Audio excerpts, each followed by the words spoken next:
इमरान खान का हक है कि वो इलेक्शन लड़े, पीटीआई का हक है कि वो अपने निशान पर इलेक्शन लड़े। लोगों को पता है कि अगर खुदा न खास्ता कल नवाज शरीफ वज़ीर आज़म का कैंडिडेट हुआ तो उसको पहला वोट देने वाला बिलावल जरदारी होगा। अगर बिलावल कैंडिडेट हुआ तो उसको पहला वोट देने वाला शहबाज शरीफ होगा। अगर वोट के हकदार और सीटों के हकदार को उनका हक ना मिला तो एक तमाशा लग जाएगा पाकिस्तान में। अस्सलाम वालेकुम, मैं हूं वलीद अहमद और मेरे साथ हैं आज सरबरा तहरीक लब्बैक पाकिस्तान साद हुसैन रिजवी साहब। 2018 में टीएलपी ने तकरीबन 22 लाख वोट हासिल किए। ये कराची की वोटों के एतबार से तीसरी बड़ी जमात थी, पाकिस्तान की 5वीं बड़ी जमात थी, लेकिन वो सीटों में कन्वर्ट नहीं हो पाए वोट, वो एक अलग मुद्दा है। 2024 इलेक्शन 2024 की क्या तैयारियां हैं? साद हुसैन रिजवी साहब हमारे साथ मौजूद हैं। सर शुक्रिया जी।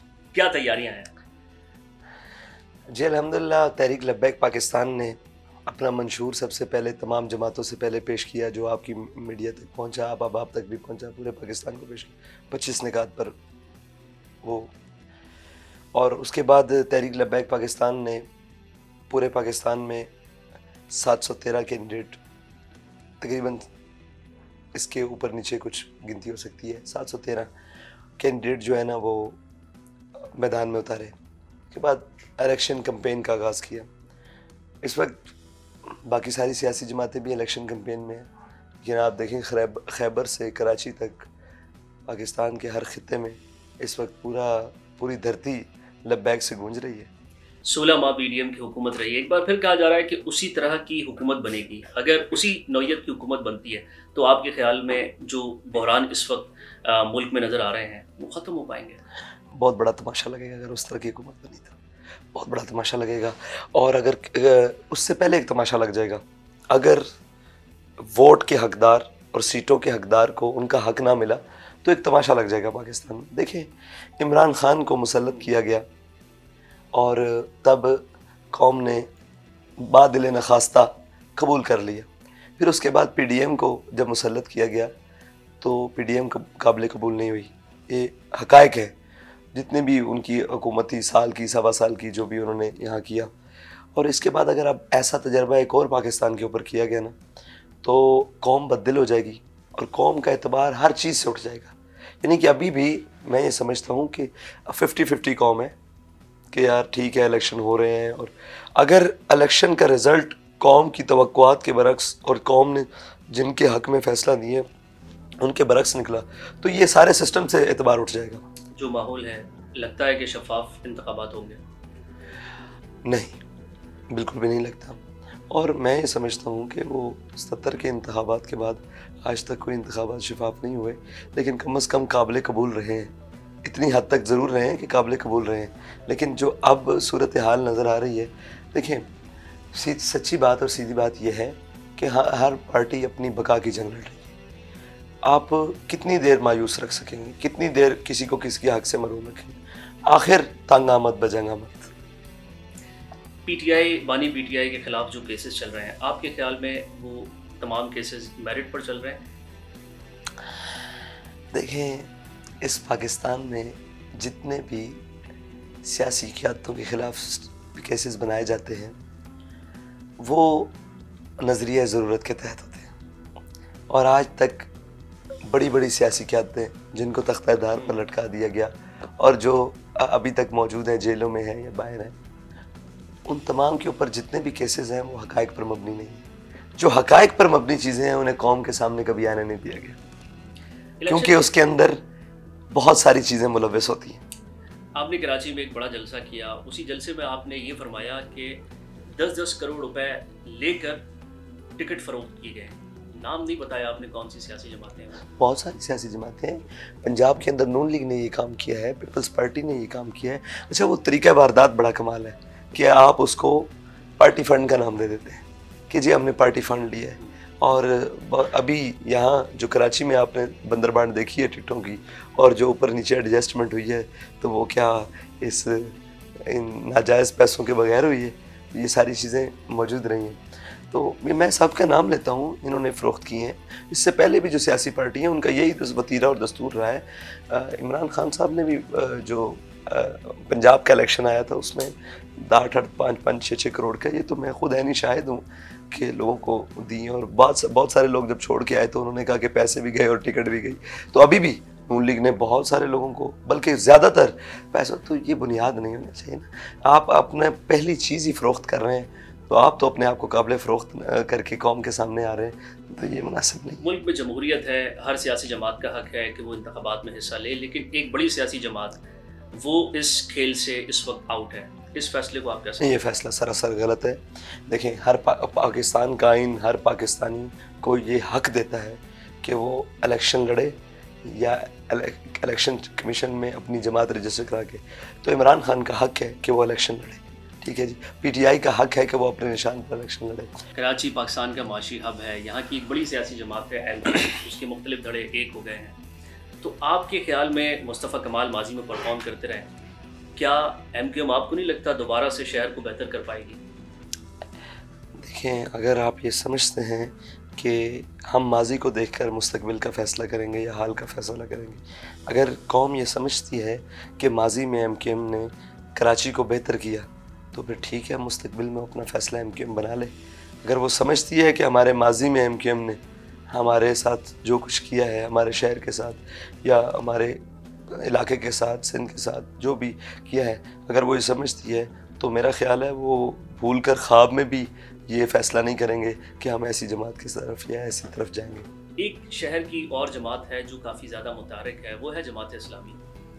जमात इस्लामी मुख्तलिफ सियासी जमातों पर भरपूर तनकीद करती है, लेकिन टीएलपी के ऊपर हमने नहीं देखा कि कोई उन्होंने तनकीद की हो। और टीएलपी भी मुख्तलिफ सियासी जमातों पर ठीक ठाक रच कर तनकीद करती है, लेकिन जमात इस्लामी पर उस तरीके की तनकीद नज़र नहीं आती। दोनों जमातों में क्या कहीं ना कहीं कोई खामोश इत्तेहाद है? नहीं, देखें, मेरी अपनी राय है, वो टीएलपी के बारे में अपनी राय देने के लिए आज़ाद है, जो भी दें। मेरी ये राय है कि अभी तक जमात इस्लामी के पास शहर कराची में इक़्तिदार नहीं है। 9 टाउन्स उनके पास है जी, 9 टाउन्स उनके पास हैं, कराची के 18 टाउन्स में से।